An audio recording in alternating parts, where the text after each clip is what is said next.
नमस्ते बच्चों, good morning. आज हम कक्षा 3 विषय गणित में पाठ 13 स्मार्ट चार्ट का भाग 3 देखने वाले हैं। तो यहाँ पर है प्रश्न आगे चलते हैं। प्रश्न है, अपने दोस्तों से यह पता लगाओ कि उनके घरों में कितने लोग रहते हैं और तालिका को भरो। क्या मैं अपने जैसे स्मार्ट घोड़ों का भी स्मार्ट चार्ट बनाऊं?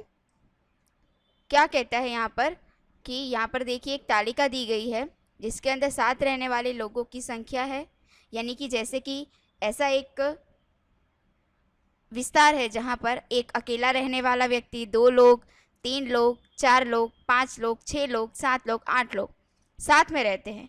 ऐसे कितने परिवार हैं, बराबर। उस विस्तार में ऐसे कितने घर हैं कि जिसमें कि एक अकेला व्यक्ति रहता है। फिर ऐसे कितने घर हैं कि जिसमें 2 लोग रहते हैं, बराबर। तो हमें गिनना है। तो आपको यहाँ पर आसपास से पता करके लिखना है। तो जैसे कि ये मैं तालिका भरती हूँ कि एक विस्तार के अंदर एक अकेला रहने वाला 2 परिवार है, 2 लोग जिससे रहते हैं वह ऐसे 3 घर हैं, 3 लोग रहने वाले ऐसे 5 हैं, 4 लोग रहने वाले 7 घर हैं, 5 लोग रहने वाले 8 हैं, 6 लोग रहने वाले 3 हैं, 7 लोग रहने वाले 6 घर हैं, 8 लोग रहने वाले 1 घर है, बराबर। इस तरीके से हमने यहाँ पर ये तालिका भरी है। अब इसी तालिका पर से हमें नीचे प्रश्न जो दिए हैं उन्हें हल करना है। तो सबसे ज़्यादा घरों में खाली जगह लोग रहते हैं, तो इसमें देखिए कि कौन सी संख्या सबसे ज़्यादा है। तो 8 जो है सबसे ज़्यादा है, तो हम वहाँ पर देखेंगे कि उसके सामने है 5। तो सबसे ज़्यादा घरों में 5 लोग रहते हैं। एक घर में रहने वाले लोगों की सबसे कम संख्या खाली जगह है, यानी कि एक घर में रहने वाले एक लोगों की संख्या कम है। तो कौन सी है? तो सबसे है 1, बराबर। तो यहाँ पर लिखेंगे हम 8। 4 लोगों के परिवारों की संख्या खाली जगह है, तो 4 लोग कितने घरों में रहते हैं? देखिए, तो यहाँ पर है 4 लोग 7, तो हम लिखेंगे 7 है। चलो, तुम्हारी कक्षा के साथी आज दोपहर में खाने के लिए क्या क्या लेकर आए हैं, पता लगाओ और नीचे लिखो। अब हमें क्या करना है, अपने दोस्तों का टिफिन देखना है और वो क्या क्या लेकर आए हैं वो लिखेंगे। तो जैसे कि कोई लेकर आया है पोहा, बराबर। तो ऐसे कितने बच्चे पोहा लाए हैं? जैसे कि पूरे वर्ग में से 5 बच्चे पोहा लाए हैं, बराबर। फिर दूसरा है नूडल्स, बराबर। कोई बच्चे नूडल्स लेकर आए हैं। वैसे नूडल्स खाना अच्छी बात नहीं है ज़्यादातर, लेकिन कभी कभी खा सकते हैं। तो नूडल्स लाने वाले बच्चे ऐसे 3 हैं।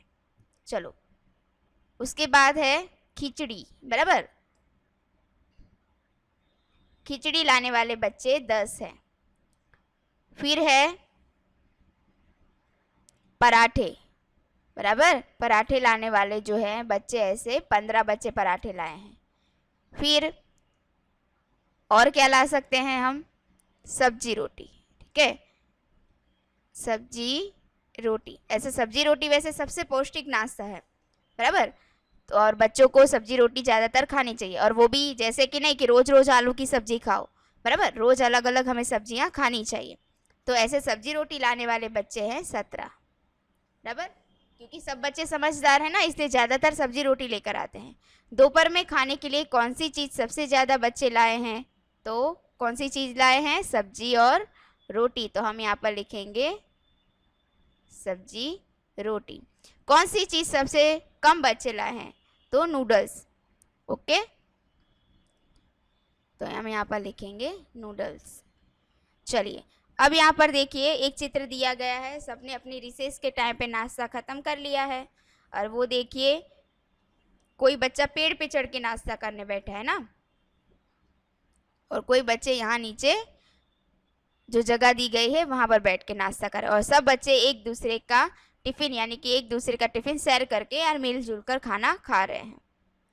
चलिए, चार्ट बनाओ और सजाओ। अब यहाँ पर देखिए आपको क्या दिया गया है, एक तालिका दी गई है कि कक्षा 1 में 27 बच्चों की संख्या है, उसमें से 25 बच्चे आए हैं, उपस्थित हैं, और 2 बच्चे अनुपस्थित हैं।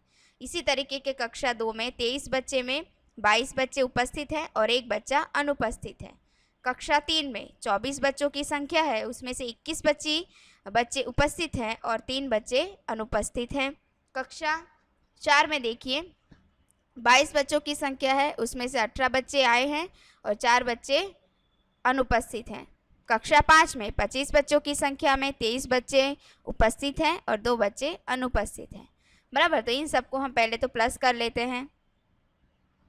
देखिए यहाँ पर 7 3 10 4 14 15 16 17 18 19 20 21, तो 21 का 1 हासिल 2 लिखेंगे। 2 2 4 2 6 2 8 2 10 2 12, तो ये हो गए 121, यानी कि कुल मिलाकर बच्चे 121 हैं। और उसमें से उपस्थित कितने हैं, तो 5 2 7 1 8 8 और 8 16, 16 और 3 हो गए 19, तो 19 का 9 हासिल 1, 2 1 3 5 7 1 8 और ये 10, 109 बच्चे मतलब कक्षा में उपस्थित हैं। अब अनुपस्थित हैं 2 1 3, 3 और 3 6 और 4 10 और 2 12। बराबर, तो 121 1 से 5 वर्ग की संख्या है, उसमें से 109 बच्चे आए हैं और 12 जो है वो अनुपस्थित है। यह बोर्ड हर कक्षा में बच्चों की संख्या को बताता है। यह उपस्थित और अनुपस्थित बच्चों की संख्या की जानकारी देता है। इस स्कूल में कुल मिलाकर कितने बच्चे हैं, तो हमने यहाँ देखा कुल मिलाकर 121 बच्चे हैं। फिर यह चार्ट जिस दिन का है उस दिन स्कूल में कुल कितने बच्चे अनुपस्थित थे, तो हमने ये देखा यहाँ पर 12 बच्चे अनुपस्थित थे।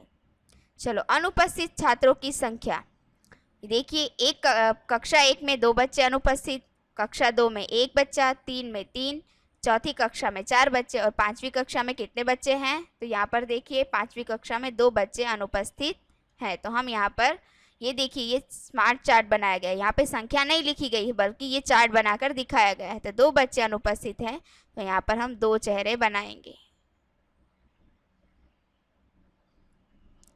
ठीक है, यह चार्ट अनुपस्थित बच्चों की संख्या को बताता है। हर अनुपस्थित बच्चों को चेहरे से दिखाया गया है। इस चार्ट में कक्षा 5 के अनुपस्थित बच्चों को दिखाओ, तो हमने यहाँ पर दिखाया 2 बच्चे अनुपस्थित हैं। अब चार्ट को देखो और खाली जगह भरो। अब आपको चार्ट को देखना है और खाली जगह भरनी है। किस कक्षा में अनुपस्थित बच्चों की संख्या सबसे ज़्यादा है, तो आप ऐसे चार्ट को देखोगे ना तो तुरंत देख के पता चल जाएगा कि जो चेहरे ज़्यादा है यानी कि कक्षा 4, तो हम यहाँ पर लिखेंगे कक्षा 4। किस कक्षा में अनुपस्थित बच्चों की संख्या सबसे कम है, तो हम देखते हैं चार्ट में सबसे कम है 1, यानी कि कक्षा 2 में, तो हम यहाँ पर लिखेंगे 2। किस कक्षा में 3 बच्चे अनुपस्थित हैं, तो देखेंगे यहाँ पर 1 2 3 यानी कि कक्षा 3 में, तो हम यहाँ लिखेंगे 3। कक्षा 4 में और कक्षा 5 में अनुपस्थित बच्चों की संख्या खाली जगह और खाली जगह है, तो हमें 4 और 5 देखना है। तो कक्षा 4 में 4 बच्चे हैं और कक्षा 5 में 2 बच्चे हैं, तो हम यहाँ पर लिखेंगे 4 और 2। अब यहाँ देखिए, तुम्हारा हाथ कितना लंबा। अपने 4 दोस्तों का एक समूह बनाओ।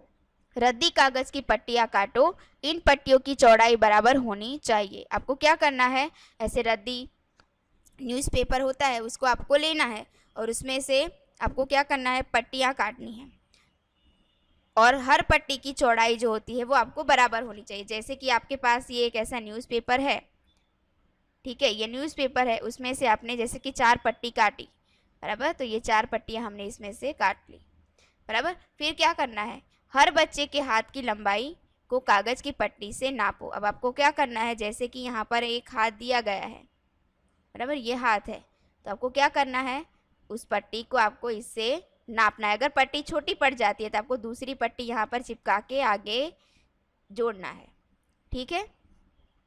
फिर पूरा नाप हो जाता है तो क्या करना है, आपको उस पट्टी के ऊपर, जैसे कि यहाँ पर रेखा ने अपना नापा, हाथ नापा है, तो हम यहाँ पट्टी पे लिख देंगे रेखा। देखो आपको यहाँ पर दिख रहा है ना, सब बच्चे अपने आप नाप लिख रहे हैं, मिट्ठू, बराबर। इसी तरीके से यहाँ पे गुरिंदर, बिंदु, नैन्सी, हरी, श्रीवी, अनीता, पिच्चू, रीनू, मंगल, तानिया, राजू, जॉन, हरभजन, इन सभी बच्चों ने क्या किया है, अपने अपने हाथ का नाप लिया है। रोहन, जैकब और गीता ने भी अपना अपना हाथ नापा। उन्होंने अपनी पट्टियों को ऐसा चिपकाया जैसे दिखाया गया है। अब देखिए यहाँ पर इन्होंने ये उनके हाथ के नाप की पट्टियां हैं, रोहन, गीता, जैकब, बराबर। तो यहाँ पर आप देखिए रोहन का हाथ है 8 मीटर, गीता का नाप है 9 सेंटीमीटर और जैकब का नाप है 10 सेंटीमीटर, बराबर। इस चित्र को देखो और खाली जगह भरो। तो जैकब के हाथ की लंबाई गीता के हाथ की लंबाई से ज़्यादा या कम है? तो आप देखिए यहाँ पे जैकब के हाथ की लंबाई गीता से क्या है, बड़ा है, यानी कि ज़्यादा है। तो हम यहाँ पर लिखेंगे ज़्यादा। गीता के हाथ की लंबाई रोहन के हाथ की लंबाई से ज़्यादा या कम है? तो गीता का जो हाथ है वो रोहन से क्या है, बड़ा है, यानी कि हम यहाँ पर लिखेंगे ज़्यादा। चलो, खाली जगह का हाथ सबसे लंबा है। चित्र में किसका हाथ सबसे लंबा है?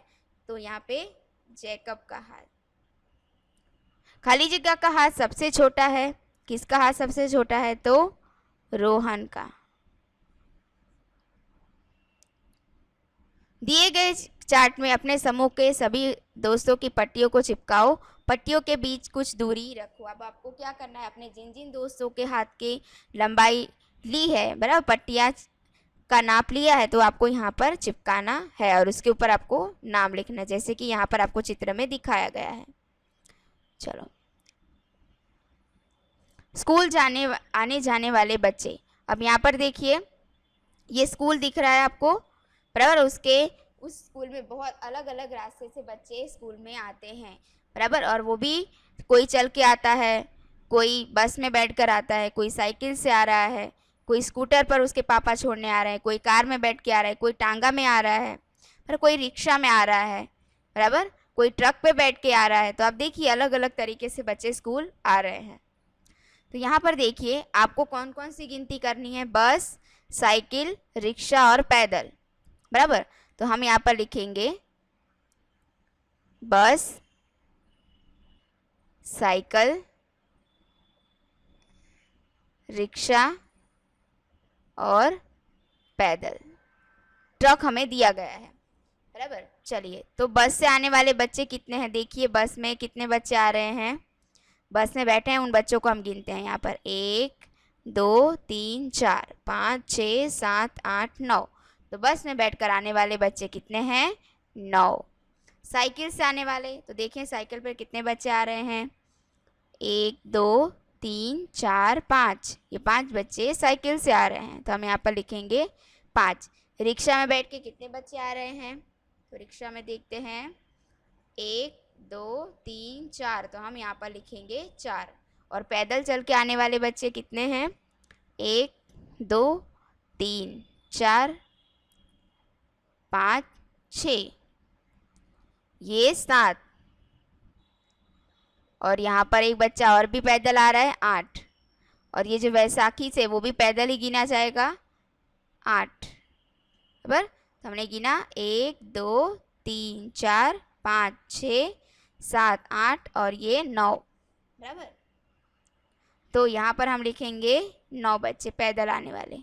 चलिए, अब आपको क्या करना है, इन्हीं के मुताबिक आपको यहाँ पर ये चेहरे बनाए। जैसे कि ट्रैक्टर है तो ट्रैक्टर के ऊपर 3 चेहरे बने हैं, 1 2 और 3। तो आपको बस है तो बस के ऊपर भी आपको ऐसे 9 चेहरे बनाने हैं, 1 2 3 4 5 6 7 8 और 9। इन सबको आपको चेहरे बनाने हैं।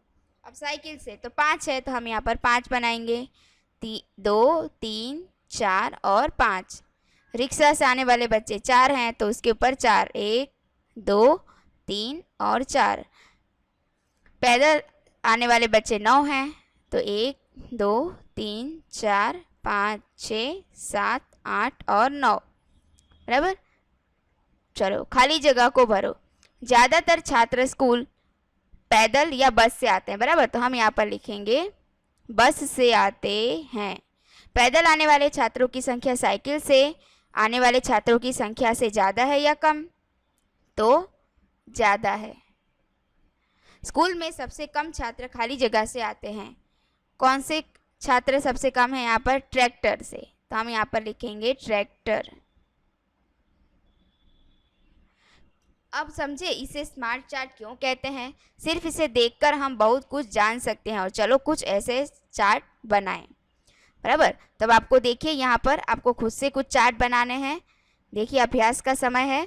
अपने आसपास की चीज़ों को देखकर स्मार्ट चार्ट, जैसे किस चिड़िया में अलग अलग तरह के रंग सबसे ज़्यादा हैं। जैसे कि आप देखिए इसके अंदर आपको यहाँ पे मोर दिख रहा है, लेकिन मोर में सिर्फ 2 रंग दिख रहे हैं, बराबर। यहाँ पर देखिए तोता है, उसमें भी हमें 2 रंग दिख रहे हैं।